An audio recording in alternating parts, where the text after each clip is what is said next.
With Ben and Amanda bringing you part 1 and 2, I got a tough act to follow, but I'll try my best. I'm Adam Andrews, and today on Top 10 Nerd, I'll be giving you part 3 of the top 10 weirdest Marvel what-if superheroes. Number 10. Ice Giant Thor. A perfect what-if tale. It's almost surprising it wasn't done before this point. In What If Thor in 2018, we get the story of what if Thor was raised by frost giants. Laufey, the king of the frost giants, defeats Odin in their battle so long ago.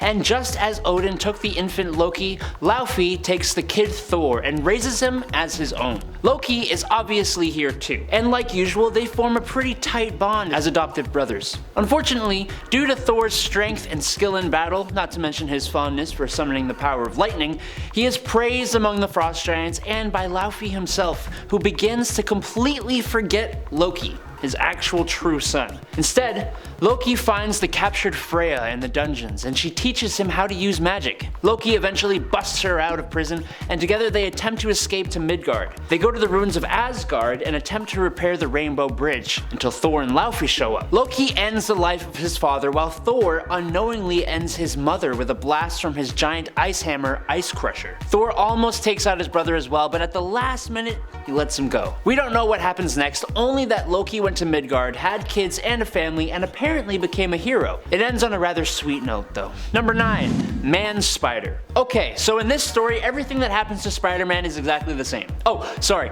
I left out the extremely important detail that in What If number 8 in 1978, this isn't Peter Parker, it's Webster Weaver, an anthropomorphized spider in a world of other animal people. Oh yes, and he gets bit by a radioactive human, giving this spider the proportional powers of a human. Apart from that, and the villains being hilarious alternate versions like Marvin the Hunter, Culture Vulture, Rude Rhino, the Green Gobbler, King Pig, Octodoctopus, and Leaping Lizard, everything is just the same as it always is. Until one day, Ray's the Bug Spray Baron threatened to destroy the ozone unless he was given $1 trillion. Turns out Ray's is the guy who defeated Webster's Uncle Ben. Uncle Bug. Man-Spider saves the day, Ray's is destroyed, and he swings back home to Aunt Mayfly. Okay, yes, it's totally different, but a lot of story beats are still the same, so there's that. Number 8. Mustang. What if 114 posed us the question, what if heroes didn't leave the battle world? The answer? They make babies! While there are a few super kids in this story, the one I found to be the strangest was Mustang. Mustang is Clint Barton Jr., and I bet you'll never guess who his father is. His mother, on the other hand, again, not surprising if you just look at him, is Jennifer Walters, the She-Hulk. So, with these two avenging parents, that leaves Mustang with a super strength that isn't quite on She-Hulk's level, and an affinity for using bows. I'm sorry, it's just an odd combo to me. He's a bit taller than almost everyone else too, which makes sense. So I'm guessing this gives him the ability to use bigger bows with much higher tensile strength? So he can shoot bigger arrows? He can fire them much faster? Look, I'm not saying these powers aren't helpful or cool. Super strength is a classic. They're just odd when they're put together. Also, why Mustang? Number 7. Wolverine, Lord of the Vampires. What if Volume 2, number 24 takes the story of Uncanny X-Men number 159, in which Dracula has drunk just enough from Storm to gain control of her mind, but instead, in What If, he drinks enough to completely turn her into a member of the undead. As an evil, unstoppable vampire, Storm turns all the other X-Men into vampires as well, but thanks to Wolverine's healing factor and berserker powers, he is able to resist the complete mind control of Dracula and beheads the Vampire King. Now, after either turning or delifing almost all the other heroes and having the US turned into a quarantine zone, the only hero left to stop Wolverine, Vampire Lord, has found his perfect vessel after traveling the astral plane. Doctor Strange's spirit and Frank Castle, the Punisher, sort of merged together, and being the most accomplished vampire hunter, Frank dispatches quite a few vamps before Kitty Pryde attempts to split the two before being separated from her head. This, of all things, snaps Wolverine out of it, and he gets to the Darkhold and destroys himself and every single other vampire. Wow, what a roller coaster of emotion.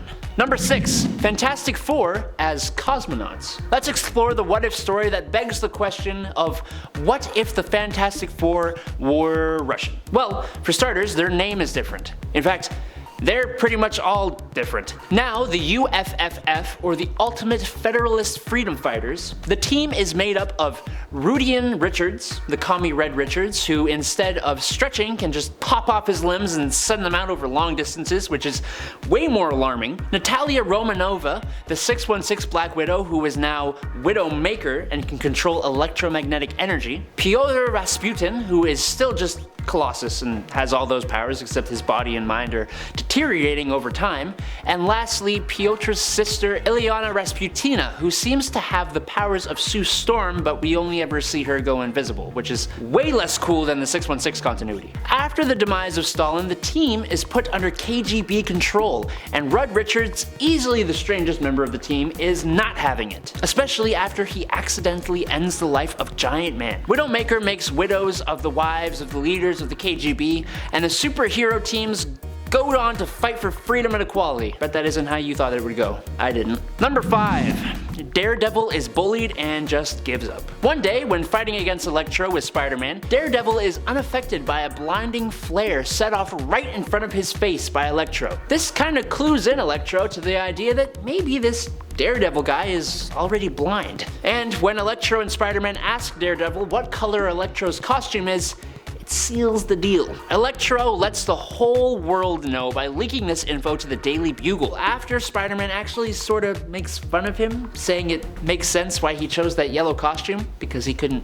see how bad it was, you know? Villains begin to take advantage of the massive weakness for Daredevil, and while he is able to hold his own still, he eventually decides to undergo an experimental treatment that restores his sight but removes his super senses. Now powerless, Matt Murdock and Karen Page get married and have a normal life, with Matt becoming the district attorney.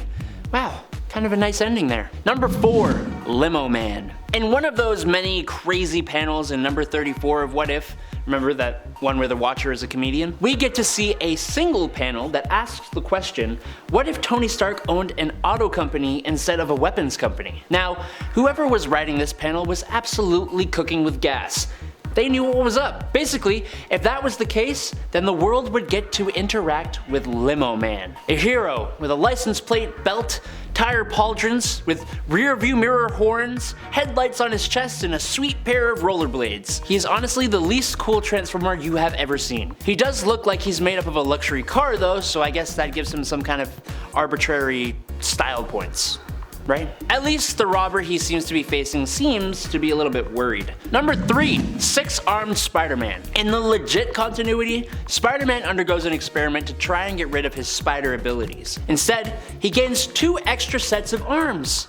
Great success! In the original universe, he uses a serum with the blood of the living vampire Morbius to revert back to his normal self. But in What If number 42, Morbius is eaten by sharks, because of course he is. And Spider-Man is doomed to retain his 8 limbs. Ultimately, this Spider-Man learns that maybe these limbs are not a curse, but actually give him a buff in his agility and attack power. He is even able to save Gwen Stacy from her demise. Looks like someone rolled a natural 20. He was so popular that he went on to actually go on to be included in a few multiversal Spider events. So honestly, a great, if not weird, version of Spider-Man. Number 2, Dazzler, Herald of Galactus. Dazzler is already weird without being in a What If story. She's a collab between Marvel and a record label.